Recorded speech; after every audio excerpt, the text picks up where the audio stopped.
Hari ini kita akan merenungkan dari Injil Matius. Tema kita adalah Allah beserta kita.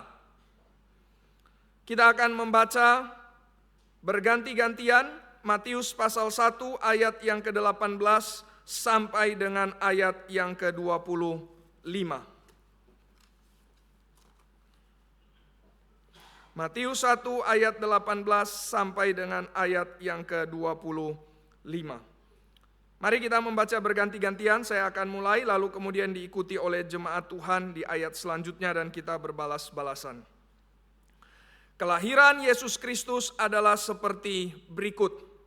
Pada waktu Maria ibunya bertunangan dengan Yusuf, ternyata ia mengandung dari Roh Kudus sebelum mereka hidup sebagai suami istri.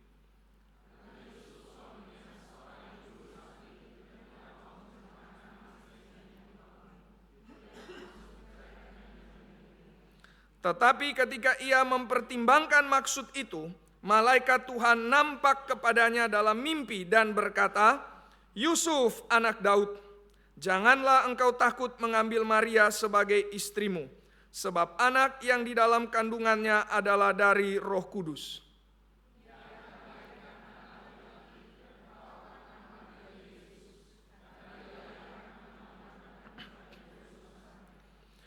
Hal itu terjadi supaya genaplah yang difirmankan Tuhan oleh Nabi.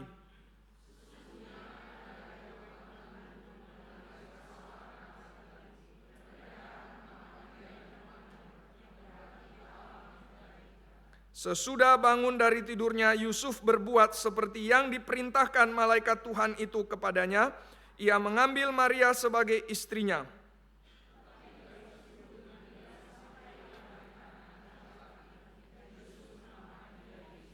Ayat kunci yang akan kita lihat ada di dalam ayat yang ke-23 sesuai dengan tema kita hari ini. Mari bersama-sama kita berdoa. Bapa kami yang di sorga, kiranya Tuhan memberikan kepada kami hati yang rendah, sehingga kami mau mendengarkan kebenaran-Mu, sehingga kami juga mau menanti apa yang Tuhan mau bicarakan. Ya Tuhan, kiranya Engkau yang berkata bahwa Yesus adalah Allah yang beserta dengan umat-Nya. Kiranya hari ini Engkau kiranya juga beserta dengan kami di tempat ini. Kiranya Engkau menyatakan kemuliaan-Mu, Engkau menyatakan kehendak-Mu, Engkau menyatakan apa yang menjadi rencana-Mu di dalam hidup kami. Sehingga kami boleh sungguh-sungguh hidup bagi Kristus. Sehingga Natal tidak lewat dengan percuma. Natal tahun ini membawa kami untuk lebih lagi berjalan di dalam jalan yang benar dan membawa kami untuk benar-benar hidup di dalam penyertaan Tuhan. Kiranya Tuhan berbelas kasih, kiranya Tuhan jangan biarkan kami tersesat, tapi tariklah kami masuk ke dalam jalan-Mu, supaya kami ya Tuhan boleh sungguh-sungguh disertai oleh Engkau. Kiranya Tuhan berbelas kasih, hadirlah di tengah-tengah umat-Mu, nyatakanlah firman-Mu. Dalam nama Tuhan Yesus kami bersyukur dan berdoa. Amin. Saudara-saudara sekalian, secara umum kalau kita mendengar Allah beserta kita, maka kira-kira apa yang ada di benak kita, saudara? Allah beserta kita. Mungkin ada yang berpikir, oh Allah itu begitu dekat ya. Dia memberikan damai, Dia memberikan kelegaan, Dia memberikan kenyamanan bagiku. Allah beserta kita. Atau sebagian yang lain berkata, oh Allah yang beserta kita berarti Allah itu ada di pihak kita. Maka apapun yang kita lakukan, Dia akan menyertai kita. Dia akan memberkati kita. Dia akan memimpin kita apapun yang kita lakukan. Atau model yang ketiga, waktu mendengar Allah beserta kita, dia akan berpikir, oh Allah itu melindungi. Beserta kita kan, berarti Dia melindungi aku. Tidak akan ada penderitaan. Masalah-masalah hidup akan diselesaikan. Bahkan diselesaikan dengan secara langsung. Saudara-saudara sekalian, mari secara umum kita coba pikirkan, renungkan. Apakah ini maksudnya Allah beserta kita? Lalu setelah itu kita akan melihat secara lebih khusus melalui pembacaan kita, apakah maksud Alkitab ketika mengatakan, apakah maksud Matius ketika menuliskan, dia adalah Immanuel. Nah, saudara-saudara sekalian, orang yang berkata, oh Allah begitu dekat, berarti memberikan damai, memberikan kelegaan, memberikan rasa nyaman. Apakah itu benar? Saudara-saudara sekalian, kisah Natal itu adalah kisah orang-orang yang justru hidupnya menjadi terganggu. Orang-orang yang justru hidupnya menjadi ditunggang-balikan. Orang-orang yang justru hidupnya harus melalui banyak hal yang mereka sebelumnya tidak pernah bisa bayangkan. Saudara, Yusuf hampir-hampir saja menceraikan Maria. Hampir saja pertunangan yang sudah direncanakan itu batal. Maria sendiri harus menerima keadaan, mungkin dia akan dicemooh, difitnah karena dia sudah hamil sebelum nikah. Berarti Allah beserta kita malah hidup menjadi terguncang. Allah beserta kita malah hidup menjadi terbolak-balik karena Tuhan akan bekerja di dalam hidup kita. Itu good news-nya. Maka Allah beserta kita, jangan kita anggap bahwa hidup saya akan tenang-tenang saja. Hidup saya akan nyaman-nyaman saja. Justru kalau Allah beserta kita, hidup kita akan ditunggang-balikkan karena Dia mau pakai hidup kita. Kedua, saudara-saudara sekalian, orang yang berkata bahwa oh Allah itu menyertai kita berarti kita bebas melakukan apa saja. Allah akan setuju bahkan memberkati kita. Apakah itu benar? Kisah Natal, saudara-saudara sekalian, adalah kisah yang dimana orang-orang yang di dalam kisah tersebut justru mereka mengatakan, aku ini hamba Tuhan. Saudara, tadi kita membaca, Yusuf memang tidak berkata, aku ini hamba Tuhan. Yang berkata demikian adalah Maria. Tetapi responnya sama. Setelah Yusuf dengarkan apa yang malaikat katakan, dia langsung bertindak sesuai dengan perkataan tersebut. Apa yang Maria dengarkan dari malaikat, dia juga langsung percaya. Maka ini adalah cerita orang-orang yang justru berkata, aku mau taat, aku hamba Tuhan. Berarti bukan kehendakku yang jadi. Allah beserta kita bukan kehendakku yang jadi. Allah beserta kita berarti justru kehendak Tuhanlah yang harus jadi. Dialah yang memimpin hidup kita, kita yang mengikuti. Dia Tuhan, saya hambanya.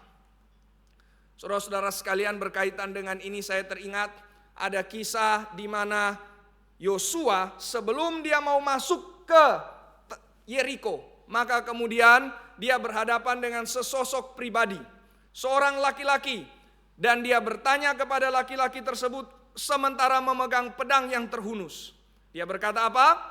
Engkau lawan atau kawan? Lawan atau kawan?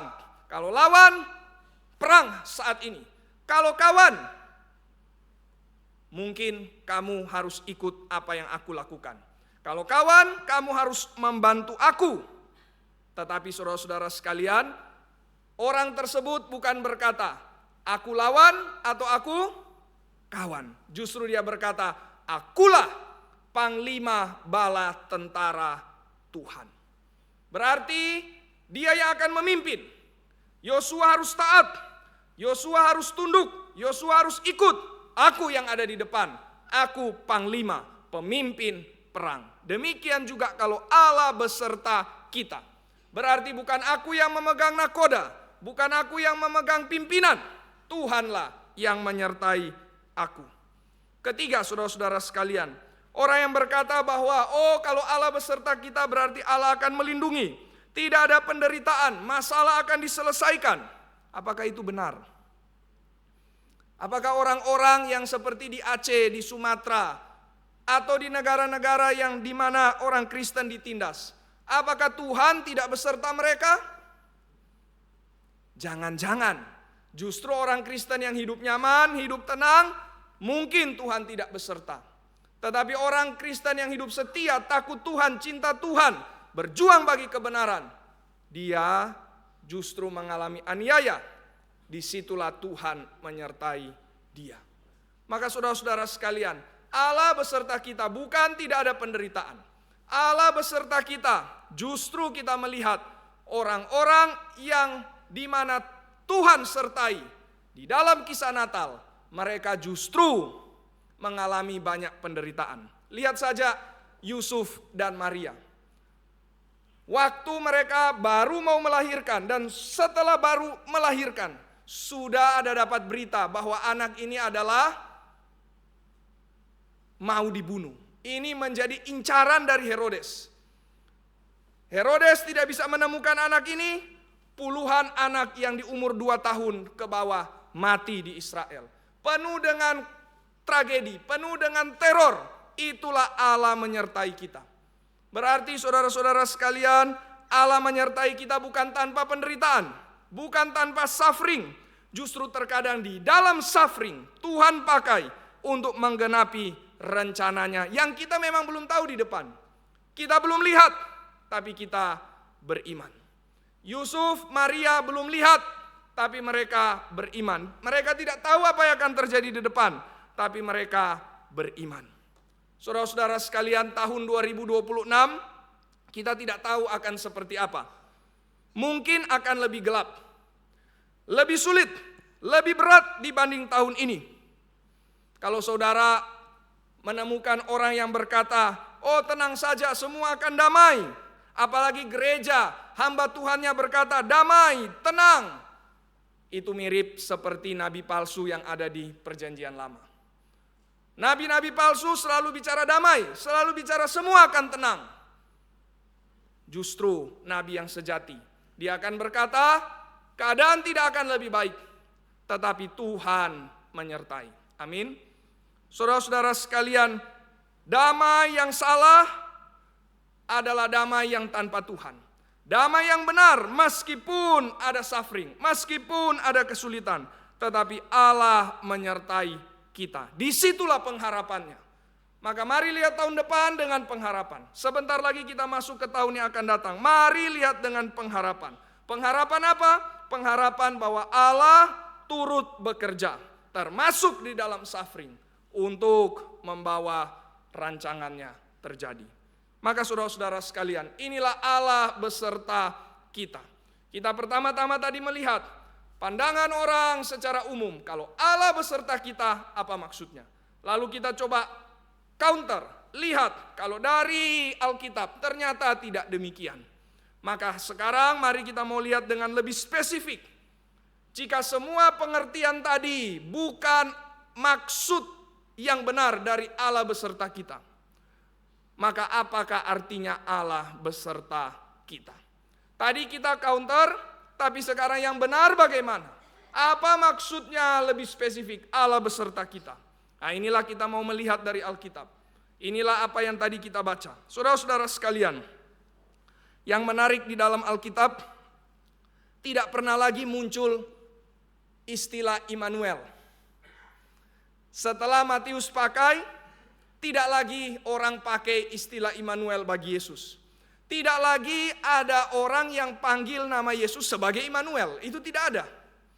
Nah, kalau begitu, apakah tema Immanuel ini tidak penting? Tidak, saudara.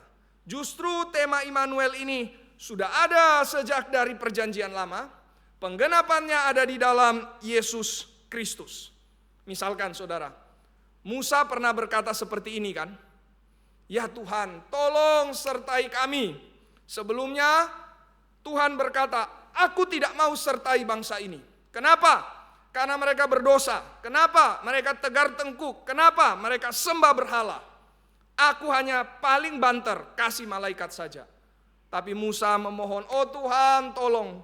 Bukankah yang membedakan kami dengan orang-orang yang bukan umat-Mu hanya satu hal? Apa itu? Kalau Allah beserta kami. Maka Tuhan berkata, baiklah, aku akan melakukan apa yang engkau katakan itu. Tuhan berbalik hatinya. Tuhan melembutkan hatinya. Karena memang Tuhan tahu yang paling utama bagi umat Tuhan adalah Allah beserta dengan mereka. Jadi sejak Perjanjian Lama tema Allah beserta kita itu terus ada. Meskipun di perjanjian baru tidak lagi ada panggilan bagi Yesus sebagai Immanuel, tidak ada lagi pembahasan secara khusus tentang Immanuel, tetapi ini adalah tema yang sejak perjanjian baru terus dibahas sampai penggenapannya di dalam Yesus. Bahkan itu belum penggenapan yang final. Penggenapan yang final nanti ketika Yesus datang kali kedua. Disitulah Immanuel menjadi lengkap, sempurna. Nah, saudara-saudara sekalian, sekarang kita ingin melihat Alkitab pertama kali bicara tentang Immanuel itu ada di dalam Yesaya pasal 7.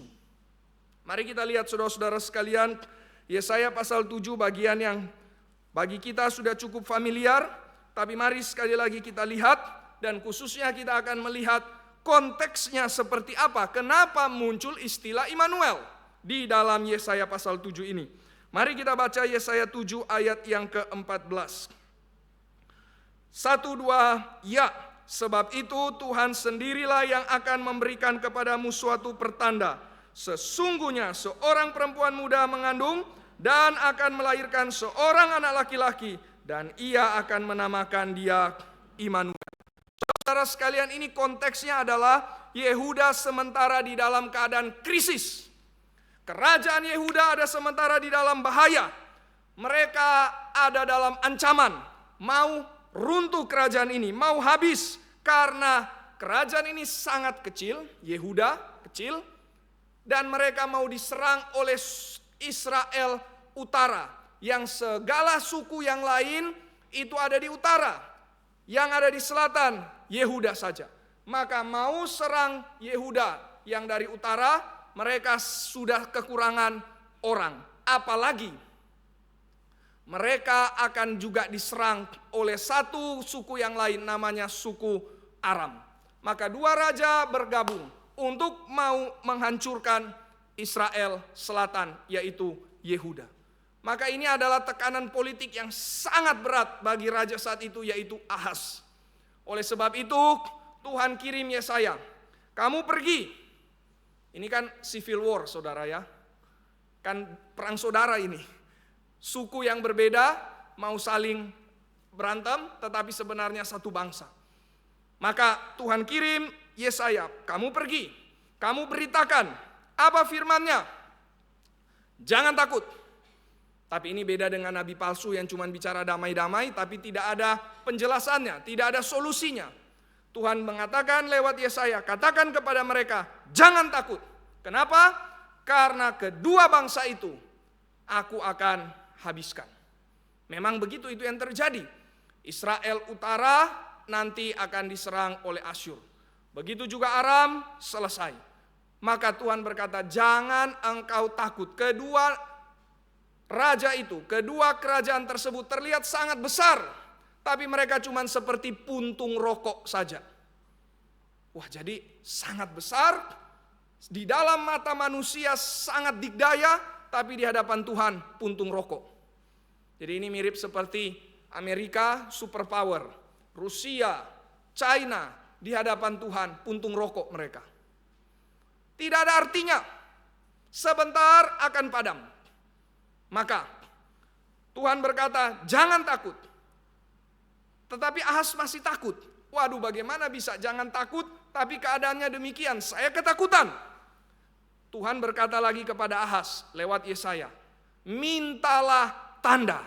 Wah, ini berarti beda dengan yang lain. Saudara, coba kita bandingkan. Zakaria itu minta tanda. Betul tidak? Zakaria waktu malaikat datang dan berkata, engkau akan melahirkan seorang anak. Dia berkata, bagaimana aku bisa tahu? Berarti itu minta tanda. Aku bisa tahu dari mana? Coba ada tandanya tidak?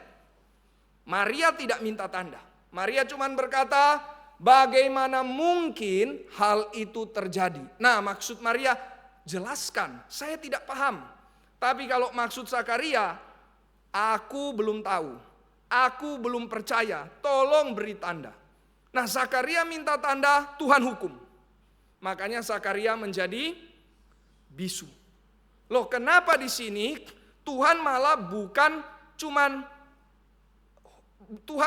tidak hukum orang yang minta tanda, Tuhan malah bilang, kamu minta tanda. Wah, ini lebih tinggi lagi. Tuhan bukan cuma hukum orang yang tidak hukum orang yang minta tanda, tetapi dia juga suruh kepada Ahaz, kamu harus minta tanda. Apakah Tuhan tidak konsisten? Nah, tidak, saudara. Di dalam Zakaria, dia seharusnya sudah bisa percaya. Sudah seharusnya percaya. Kenapa? Karena Tuhan pernah bekerja di dalam sejarah. Orang-orang yang tidak punya kemampuan untuk melahirkan, yang sudah tua, yang sudah mandul, Sarah, Ribka, Rahel, tetapi bisa melahirkan anak. Maka seharusnya Zakaria seorang imam, dia seharusnya percaya. Nah, tetapi saudara-saudara sekalian, Ahaz ini beda. Tuhan suruh Ahaz minta tanda. Ini keadaan yang genting, ini keadaan yang belum pernah dialami sebelumnya. Ini keadaan extraordinary, krisis yang sangat hebat. Tuhan memahami Ahaz, kamu mintalah tanda supaya kamu dikuatkan. Saudara, kita mungkin kalau sebagai orang reform kita lebih anti dengan tanda ya. Wah, minta tanda itu sepertinya gereja yang lain, bukan seperti kami. Tapi mungkin kita yang terlalu sombong. Tuhan suruh Ahaz, mintalah tanda. Apakah Ahaz minta? Tidak. Ahaz berkata sangat teologis. Mari coba kita lihat saudara di dalam Yesaya pasal yang ke-7 apa yang Ahaz katakan. Ahaz berkata di ayat yang ke-12. Aku tidak mau meminta, aku tidak mau mencobai Tuhan. Sangat teologis. Tuhan pernah bilang di dalam kitab Ulangan, jangan mencobai Tuhan Allahmu. Yesus berkata kalimat yang sama juga di dalam Injil Matius, jangan mencobai Tuhan Allahmu. Ahaz juga kutip sama, aku tidak mau mencobai Tuhan.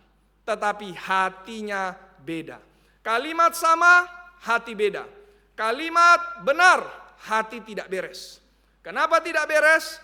Karena Ahaz sebenarnya terbongkar ceritanya di dalam 2 Raja-Raja pasal yang ke-16. Dia sudah minta kepada satu raja yang lebih besar lagi, namanya Raja Tiglat-Pileser dari Asyur. Asyur kerajaan yang lebih besar lagi. Dia minta pertolongan. Dia minta supaya boleh lepaskan mereka ini dari 2 kerajaan yang lebih kecil daripada kerajaan kamu ini. Tolong kami. Dia kasih persembahan, kasih emas, kasih perak. Terakhir, dia juga mengadopsi berhalanya Asyur masuk kepada bait Allah Israel, dan dia ikut menyembah berhala Asyur.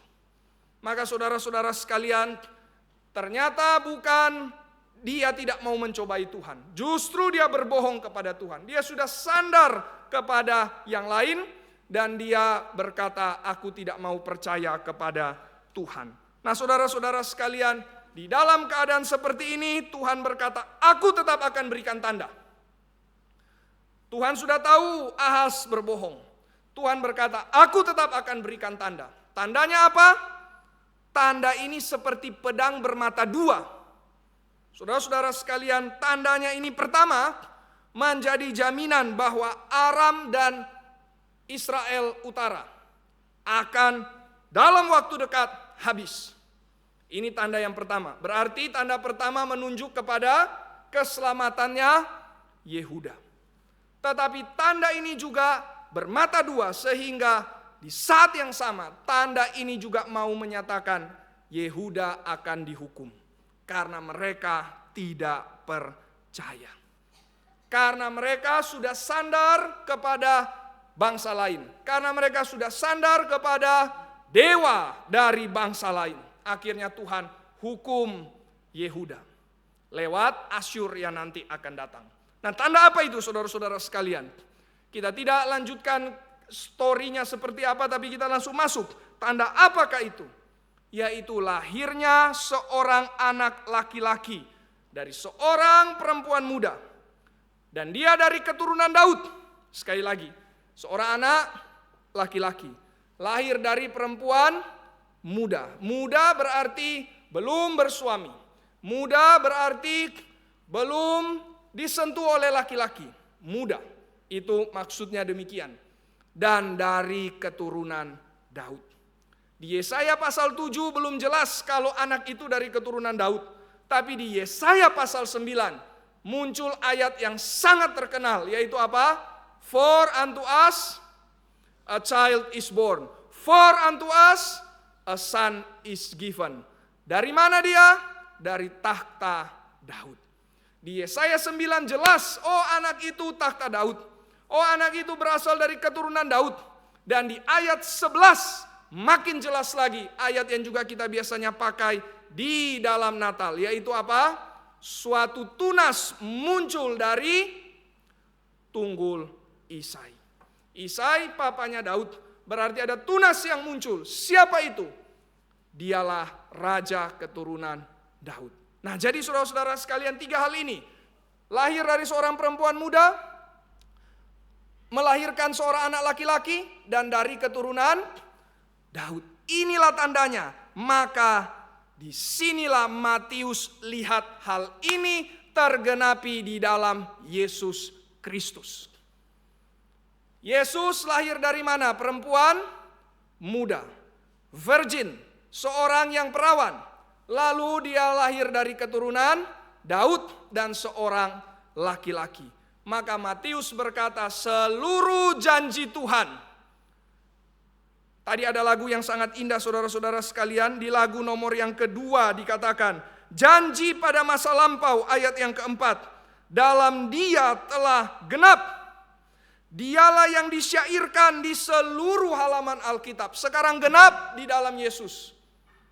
Makanya tidak heran Matius sangat banyak bicara genaplah, genaplah, genaplah, genaplah, genaplah. 5 kali istilah genap muncul di dalam Injil Matius pasal 1 sampai pasal 2. Karena mau menunjukkan Yesus genapi seluruh janji Allah. Seluruh tanda yang ada di perjanjian lama sekarang genap di dalam Yesus. Dan salah satunya yang paling pertama adalah tanda lahirnya seorang anak laki-laki dari perempuan muda, perawan, dan dari keturunan Daud. Maka saudara-saudara sekalian, apa makna dari Immanuel? Pertama-tama saudara-saudara sekalian, apa makna dari kelahiran sang anak itu? Immanuel muncul pada waktu seorang anak lahir. For unto us a child is born. For unto us a son is given. Lewat kelahiran seorang anak, dikatakan Allah beserta kita. Maka saudara-saudara sekalian, pertama-tama Immanuel itu hadir di dalam makna apa? Saudara-saudara sekalian, pertama-tama Immanuel hadir ke dalam dunia, berarti itu menunjukkan Allah setia dengan janjinya. Allah setia dengan janjinya. Saudara-saudara sekalian, Ahaz mengalami krisis. Kerajaan Yehuda mengalami bahaya. Apa obat bagi krisis? Apa obat bagi keadaan bahaya? Satu saudara, Allah itu setia. Ini penghiburannya. Obat bagi keadaan krisis adalah Allah itu setia. Saudara, hidup kita bisa penuh dengan masalah krisis. Bangsa kita banyak krisis. Rumah tangga kita mungkin juga bisa banyak dalam krisis. Tapi mari kita ingat, Allah setia. Immanuel, pertama-tama ingat, Allah yang kita sembah adalah Allah yang setia. Waktu seorang anak lahir, maka itu adalah tanda bahwa Allah setia memelihara janjinya. Tuhan sudah pernah berjanji kepada Daud bahwa kerajaannya tidak akan runtuh. Kerajaannya malah akan kokoh selama-lamanya. Maka ketika kerajaan Yehuda di dalam masalah, ketika kerajaan Yehuda diancam, ketika kerajaan Yehuda mau dihancurkan oleh bangsa lain, termasuk oleh saudara mereka sendiri, Tuhan berkata, seorang anak akan lahir. Janjiku tetap setia. Janjiku tidak akan bergeser. Yehuda akan terus aku pelihara. Maka saudara-saudara sekalian, kelahiran anak itu adalah bukti bahwa Allah itu setia dengan janjinya. Saya kira ini sangat indah saudara. Kelahiran anak di dalam Alkitab bukan sekedar anak lahir, senang ada keturunan. Bukan. Anak lahir langsung dikaitkan dengan Allah setia dengan janjinya. Saudara, coba kita lihat. Ishak lahir menunjukkan Allah setia dengan janjinya kepada Abraham. Lalu Yakub Esau lahir, meskipun Ribka mandul awalnya, tapi bisa lahir. Berarti Allah setia dengan janjinya kepada Abraham juga. Anak Yakub ada 12 lahir. Allah setia dengan janjinya. Terakhir, mirip seperti yang dialami oleh Ahaz, yaitu bangsa Israel ada dalam penindasan. Mereka mau dihabiskan. Caranya adalah perbudak mereka. Caranya adalah yang laki-laki dibunuh. Di mana itu terjadi? Di Mesir. Lalu apa bukti bahwa Tuhan setia dengan janjinya? Musa lahir. Setiap kali ada kelahiran anak, berarti Tuhan menunjukkan dia setia dengan janjinya. Kelahiran anak itu adalah bukti. Itu adalah tanda bahwa Allah setia memelihara janjinya. Saudara, kenapa Tuhan pakai kelahiran ya? Saya kira ini sangat indah. Kenapa Tuhan membuktikan janji setianya pakai kelahiran? Karena di dalam kelahiran justru membuktikan ada hidup yang muncul dari bahaya. Ada hidup yang muncul bahkan dari ancaman kematian. Bukankah itu saudara yang kita seringkali juga doakan, khawatir. Para ayah, para ibu, kita berdoa. Kalau ada seorang ibu yang mau melahirkan, itu bukan hal yang mudah. Oke, mungkin lewat operasi, tapi operasi pun tidak menjamin. Tetapi misalkan lewat kelahiran normal, bukankah dia waktu bisa lahirkan anak, maka di situ dia bisa keluar dari bahaya? Dia hampir menuju kematian, tapi ternyata dia hidup. Bahkan bukan cuma dia yang hidup, dia juga bisa membawa hidup bagi makhluk hidup lainnya, yaitu bagi anaknya. Maka saudara-saudara sekalian, indah sekali Tuhan pakai kelahiran untuk mau menunjukkan Tuhan bisa berikan hidup out of danger, out of crisis, even out of death. Ada kelahiran, berarti Tuhan setia dengan janjinya. Saudara-saudara sekalian, kita bersyukur di tahun ini di GRI Kertajaya, beberapa keluarga Tuhan menganugerahkan anak. Semoga tahun depan juga ada. Ini adalah bukti bahwa Allah setia memelihara janjinya di tengah-tengah keluarga tersebut. Bahkan bukti bahwa Allah setia di tengah-tengah gereja kita. Bahwa Tuhan masih menyertai kita. Bahwa dia akan memperbanyak umatnya dan umatnya akan menjadi berkat bagi bangsa-bangsa. Itulah janji Tuhan kepada Abraham, bukan? Tapi kalau ada yang berkata, bagaimana kalau belum punya anak? Bagaimana kalau tidak bisa punya anak? Apakah Allah tidak setia? Tidak, saudara. Engkau bisa punya keturunan fisik, tapi juga Tuhan janjikan yang pasti keturunan rohani. Engkau akan beranak cucu, bertambah banyak, penuhi bumi. Bukan hanya mandat fisik, tapi juga mandat spiritual. Mandat untuk melahirkan jiwa-jiwa baru. Maka setiap kali juga ada jiwa-jiwa baru yang dihasilkan di dalam gereja. Itu adalah bukti bahwa Allah setia dengan janjinya. Amin. Bukti bahwa Allah setia dengan janjinya, makanya dia terus memperbanyak umatnya. Sebanyak bintang di langit, kata Tuhan kepada Abraham. Orang-orang yang tadinya di dalam bahaya, dalam kegelapan, dalam kematian bahkan, dapat dibawa hidup. Bukankah itu yang terjadi dengan orang-orang yang percaya kepada Yesus? Tadinya mereka dalam kegelapan, tadinya mereka di dalam ancaman maut, tadinya mereka di dalam lubang dosa, tapi karena mereka percaya kepada Kristus, mereka boleh selamat, mereka boleh hidup. Inilah bukti Tuhan setia. Maka kiranya di tahun yang akan datang ada kelahiran fisik, ada juga kelahiran spiritual. Celaka kalau sudah tidak ada kelahiran fisik, celaka kalau sudah tidak ada kelahiran spiritual. Berarti jangan-jangan Allah sudah tidak menyertai kita. Bukti Allah sertai kita, ada kelahiran. Ada hidup out of danger, ada hidup out of death. Baik secara fisik maupun secara spiritual. Maka mari saudara-saudara sekalian kita doakan. Mari kita usahakan. Mari kita berjuang. Sehingga sungguh-sungguh terjadi kelahiran. Karena disitulah bukti Tuhan setia dengan janjinya. Bagaimana mau tahu Allah beserta kita? Lihat tandanya. Apa tandanya? Ada kelahiran tidak? Bagaimana bisa tahu bahwa Allah terus memimpin kita? Lihat ada kelahiran tidak? Maka mari kita refleksi hidup kita saudara-saudara sekalian. Adakah kelahiran di dalam hidup kita?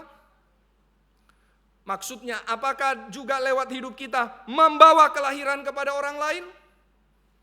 Baik fisik maupun spiritual. Mari kita renungkan ini. Banyak bangsa coba kita lihat. Bangsa-bangsa di Eropa makin menurun fertility rate-nya. Di saat yang sama menurun juga kekristenan, bukan? Berarti di sini ada pola yang sama. Tidak ada kelahiran, mungkin Allah meninggalkan tempat itu. Belum lama beberapa hari lalu saya lihat di Jerman, begitu banyak gereja ditutup. Gereja dijual jadi rumah. Gereja dijual jadi properti.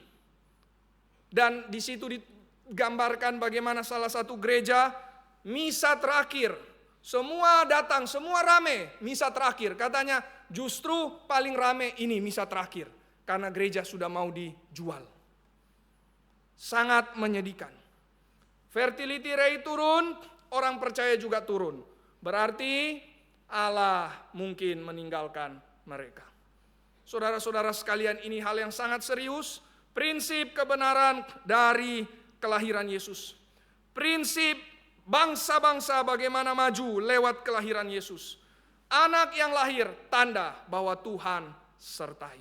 Mari kita minta belas kasih Tuhan supaya Tuhan memberikan kepada kita kelahiran fisik maupun spiritual untuk menunjukkan ya Allah memang beserta dengan kita. Ini yang pertama saudara-saudara sekalian. Immanuel berarti Allah setia dengan janjinya. Immanuel berarti Allah memberikan kehidupan dari ancaman kematian, dari bahaya, dari krisis. Maka ada kelahiran. Itu yang pertama. Kedua saudara-saudara sekalian, mari kita melihat bahwa Immanuel juga bukan hanya berarti bahwa Allah menyertai kita. Tetapi Immanuel tidak bisa dipisahkan dengan nama yang lain. Mari kita coba lihat kembali di dalam Injil Matius, saudara-saudara sekalian. Di dalam Injil Matius ada nama yang lain yang muncul. Sebelum nama Immanuel diberikan, di ayat yang ke-22 dan 23, ada ayat yang persis sama strukturnya, yaitu di ayat yang ke-21. Di situ dituliskan bahwa yang pertama akan ada kelahiran, lalu kemudian namanya diberikan, dan yang ketiga dijelaskan arti namanya. Pertama ada kelahiran, kedua nama diberikan, ketiga artinya dijelaskan. Sebelum Yesus dikatakan sebagai Immanuel, pribadi yang lahir itu, anak yang lahir itu, dia diberi nama sebagai Yesus. Sekali lagi, sebelum muncul kata Immanuel, nama Immanuel, sudah muncul nama yang sebelumnya. Nah, nama bukan hal yang remeh. Nama sangat penting. Nama yang muncul adalah nama Yesus. Maka saudara-saudara sekalian, berarti di sini kita tidak bisa pisahkan Immanuel dan Yesus. Apa artinya Yesus? Yesus artinya Dia menyelamatkan kita. Allah menyelamatkan kita. Yahweh saves us. Makanya Yeshua, Yesus, Allah menyelamatkan kita. Saudara, kalau seandainya hanya ada istilah Immanuel,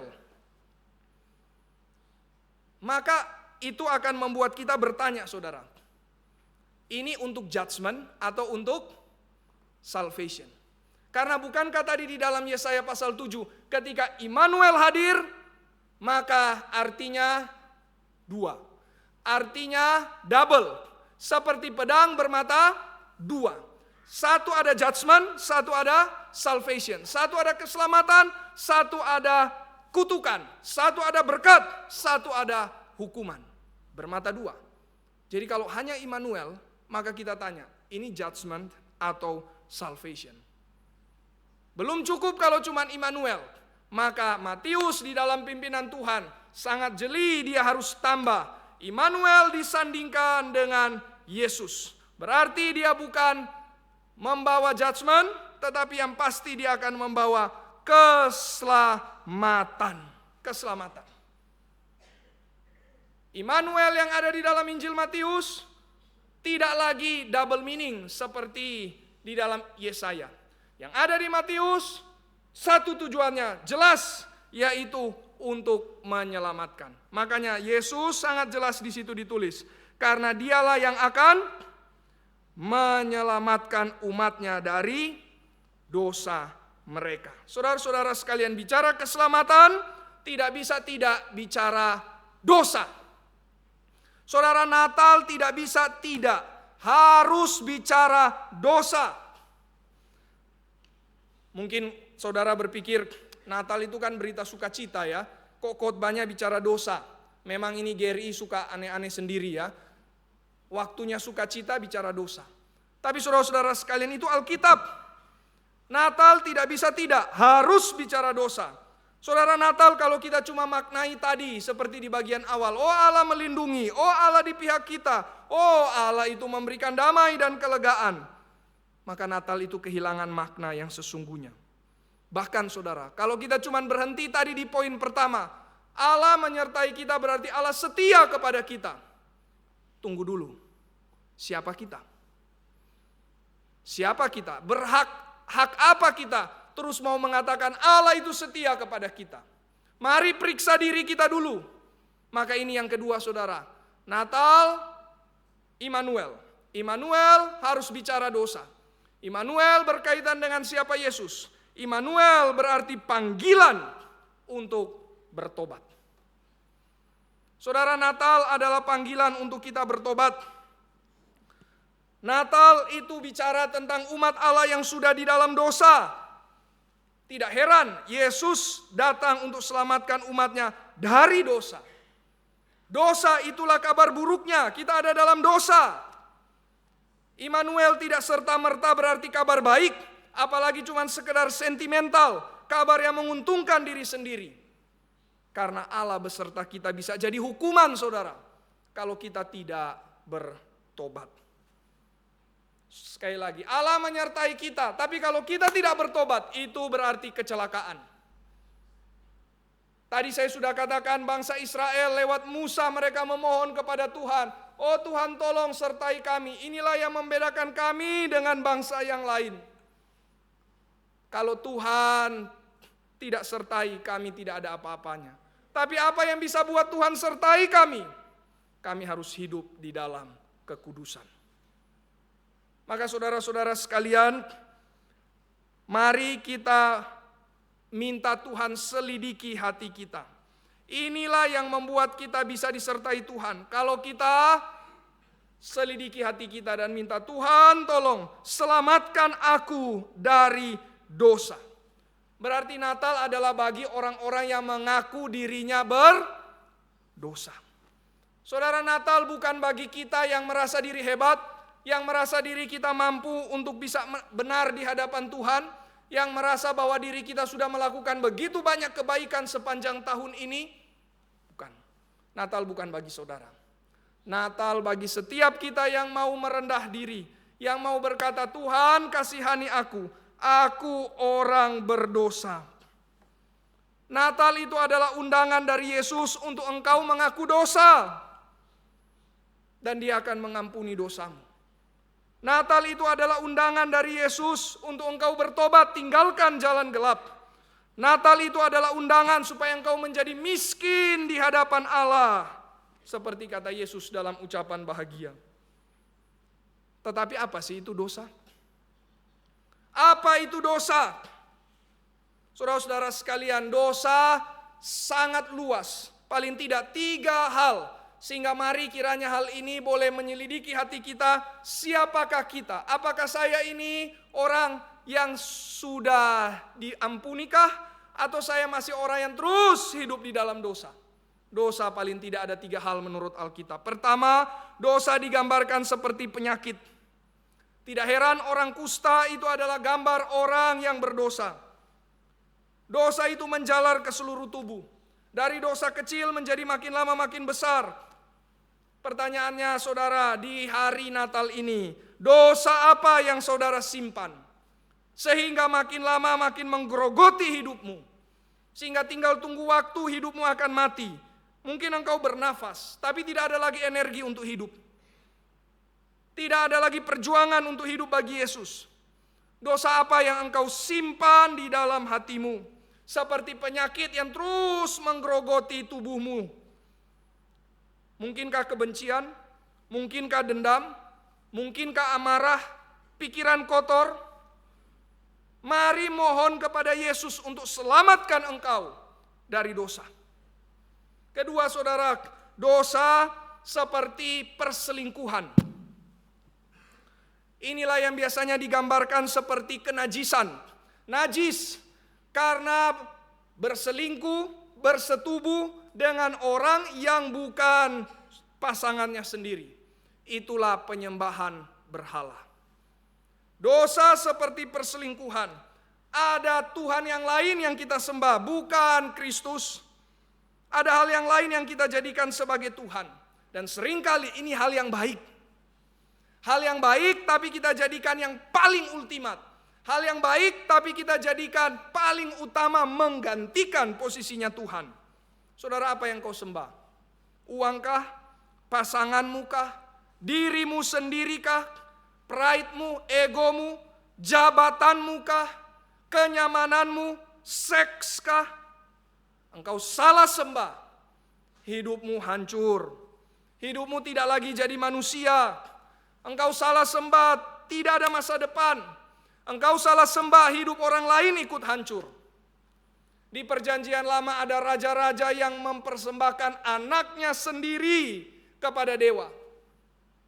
Berarti karena salah sembah, keluarganya hancur. Karena salah sembah, orang yang dia kasihi pergi. Karena salah sembah. Saudara, mari jangan salah sembah. Natal, sembah dan puji, Dia itu lagu yang kita nyanyikan. Dosa membawa engkau sembah dan puji yang lain. Mari bertobat. Mari minta pengampunan dosa dari Tuhan. Ketiga saudara, pelanggaran. Ini seperti seorang kriminal. Engkau terus melanggar hukum-hukum Tuhan. Hukum apa yang engkau langgar terus-menerus? Mencurikah, berbohongkah, berzinakah, mengingini milik orang lainkah? Tidak berlaku adil, tidak berbelas kasih, tidak hormati orang tua, mengabaikan sabat, tidak menghormati Tuhan. Pelanggaran apa yang saudara langgar? Mari jangan jadikan diri kita sebagai musuh Allah. Mari datang kepada Yesus. Mari mohon agar Dia selamatkan kita dari dosa. Saudara-saudara sekalian, Natal sekali lagi panggilan pertobatan. Yesus datang selamatkan kita dari dosa. Berarti harus ada kesadaran, saya ini orang berdosa. Berarti kalau sudah sadar saya orang berdosa, bertobat. Menyesal hanya sekedar sadar berdosa. Sekali lagi, menyesal hanya sekedar sadar dirinya berdosa. Tetapi bertobat berarti dia sadar diri berdosa dan dia mau robah arahnya. Mari saudara, Natal berarti kerajaan sorga sudah dekat. Yesus pernah datang ke dalam dunia. Tidak akan lama dia akan datang lagi. Atau saudara yang akan datang kepada dia. Sama saja. Maka mari bertobat. Mari mohon keselamatan dari Yesus. Mari jangan lewatkan tahun ini tanpa pertobatan. Tanpa permohonan, oh Tuhan tolong selamatkan aku dari dosaku. Dari penyakitku kah? Dari pelanggaranku kah? Dari perselingkuhanku kah? Tolong selamatkan aku ya Yesus.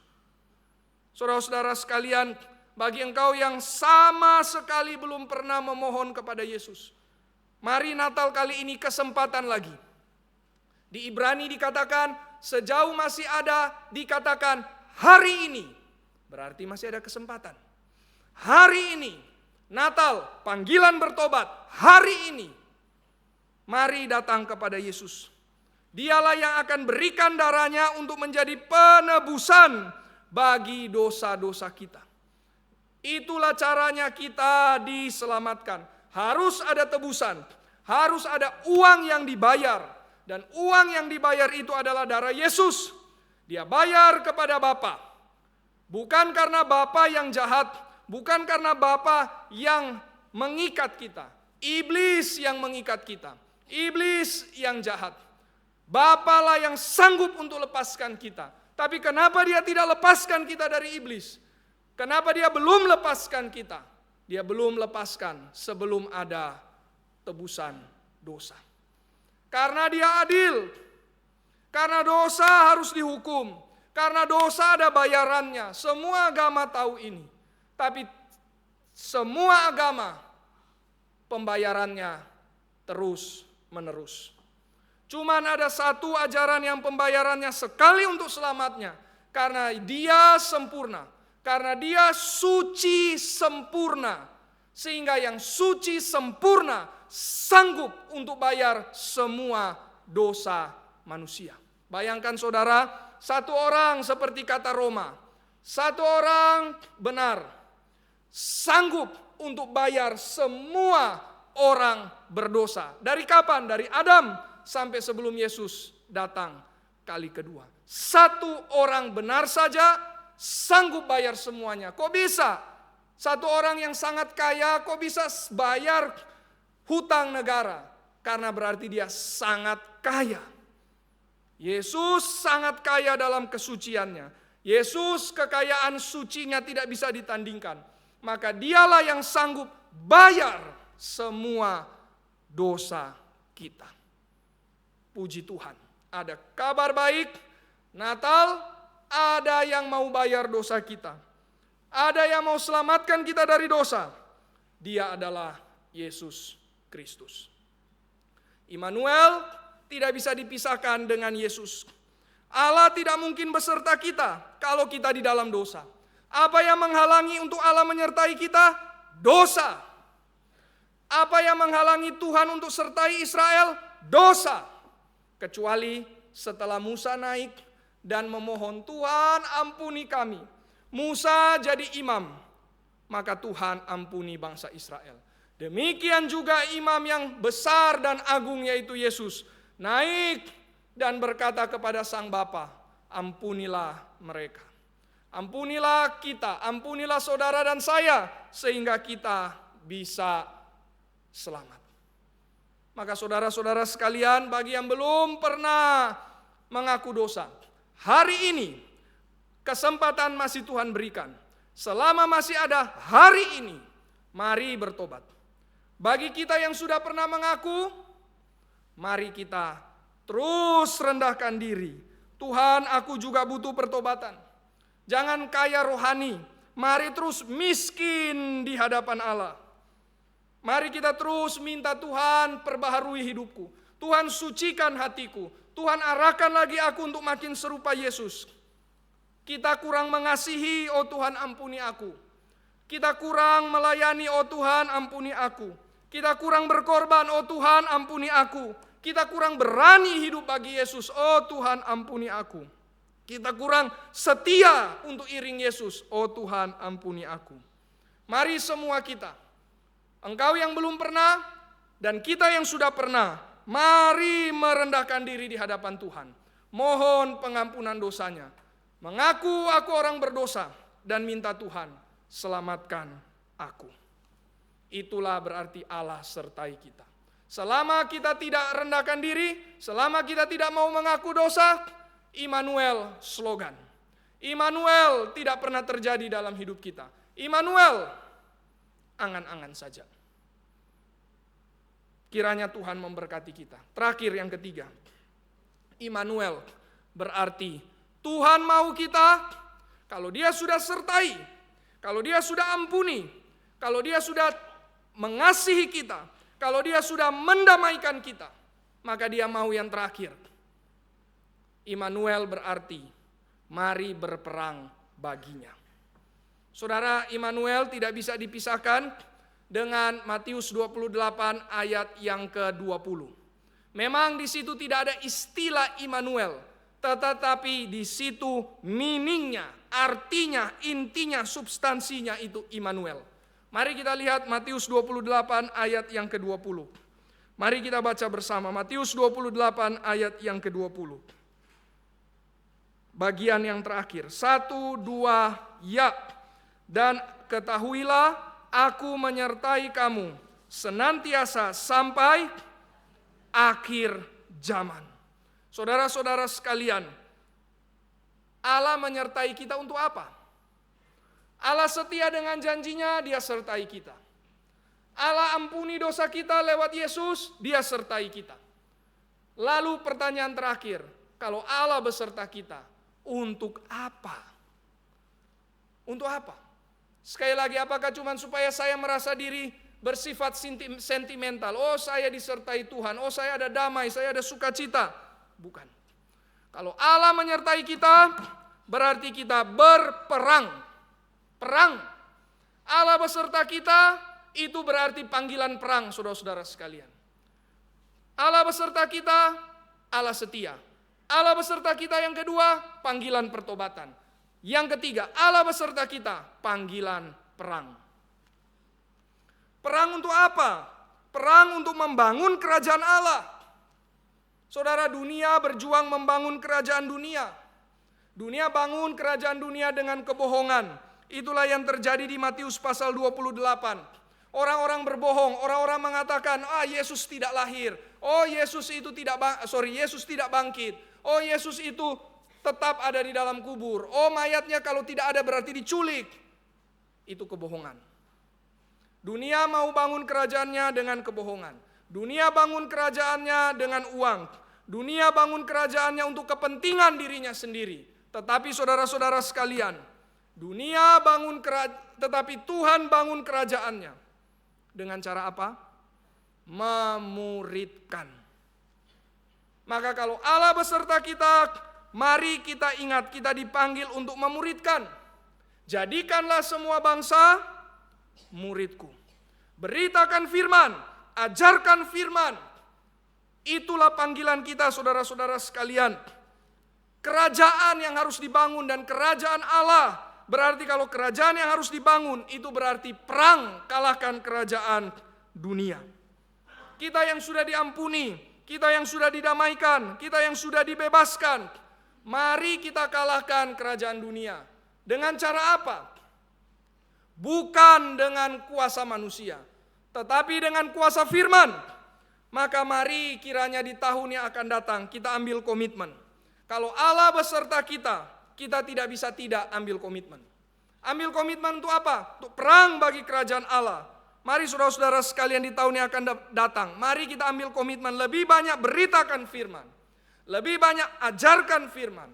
Lebih banyak muridkan orang. Ini panggilan kita, saudara-saudara sekalian.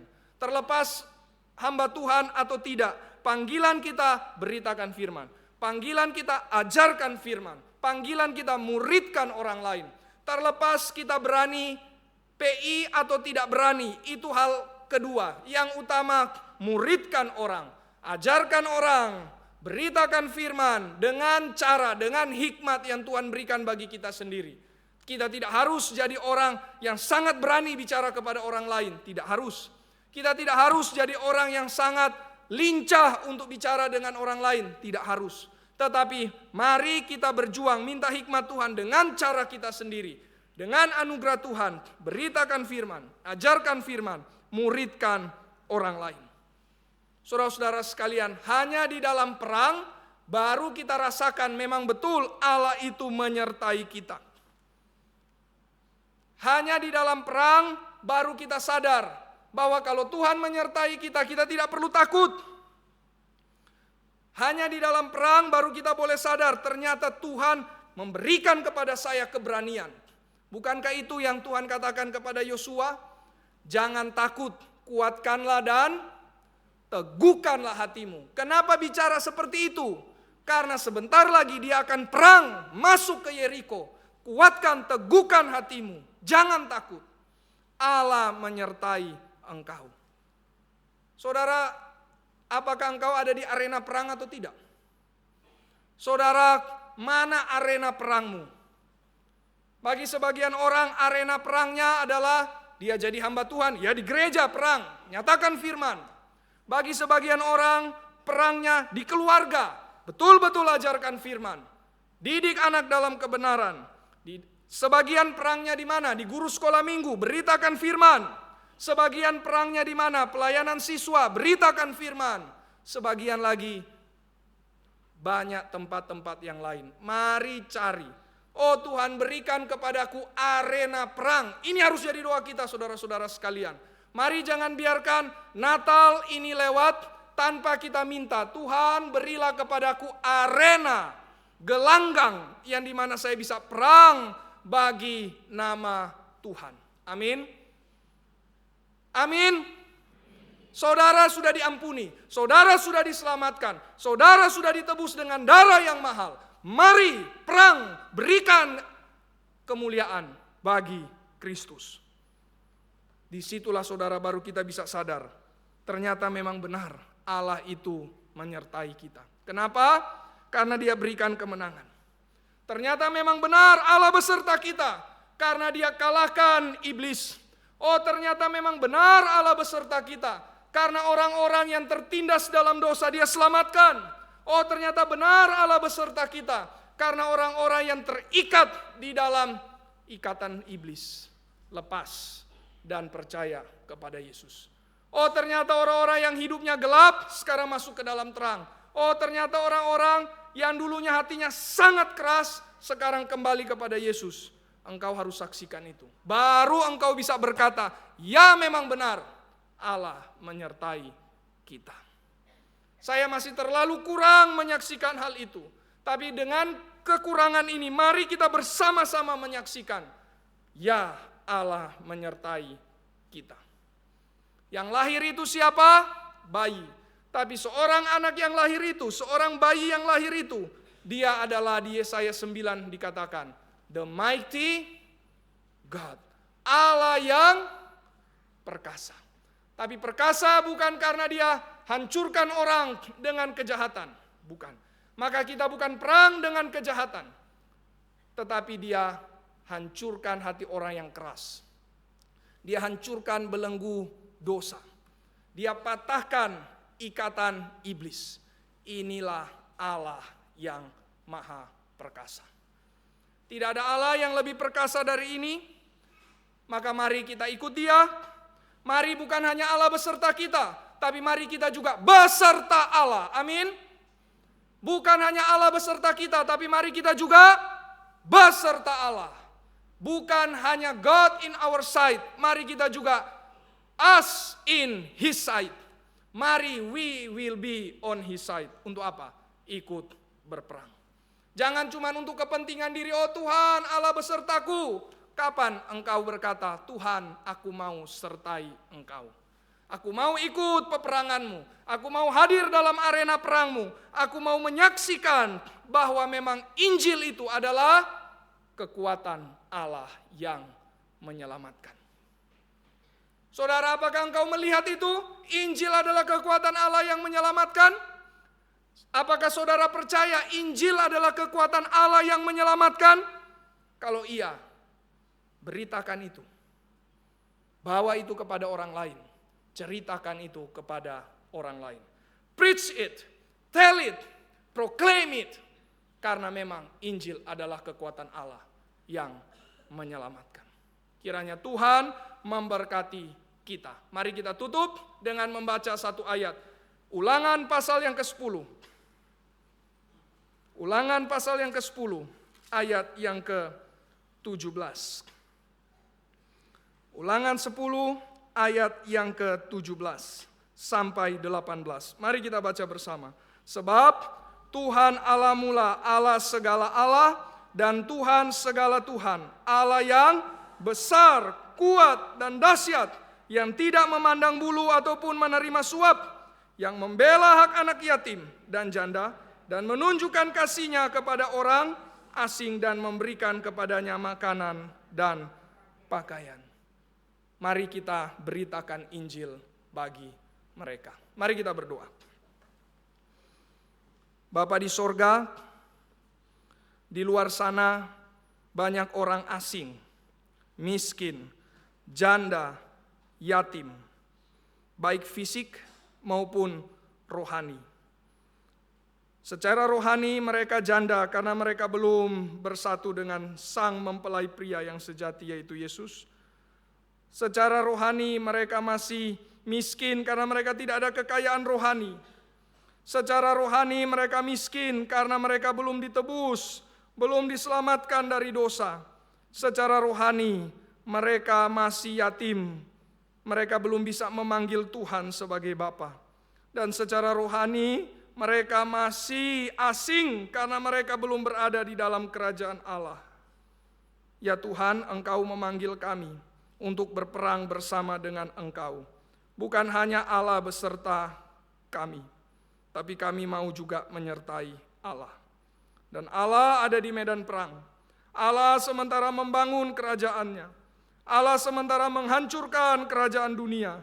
Bukan dengan kuasa militer, bukan dengan kekerasan, tetapi dengan cinta kasih, dengan kuasa firman. Tuhan tolong kiranya di tahun yang akan datang, kami boleh melihat lebih banyak lagi bukti bahwa memang Allah menyertai kami.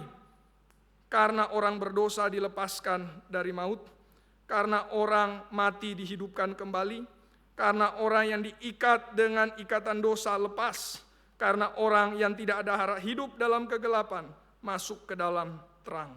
Tolong kami ya Tuhan, mungkin itu di keluarga kami, mungkin itu di dalam gereja kami, mungkin itu di dalam teman-teman KTB kami, mungkin itu di dalam rekan kerja kami. Tolong kami ya Tuhan, sehingga Natal bukan lewat begitu saja. Sehingga Natal tahun ini tidak pergi. Sehingga Natal tahun ini, hari ini masih ada. Kami boleh datang untuk sungguh-sungguh berubah, sungguh-sungguh hidup sesuai dengan yang Kristus mau. Inilah doa kami ya Tuhan. Terima kasih Tuhan. Dalam nama Tuhan Yesus, kiranya Engkau berbelas kasih bagi kami yang berdosa. Amin.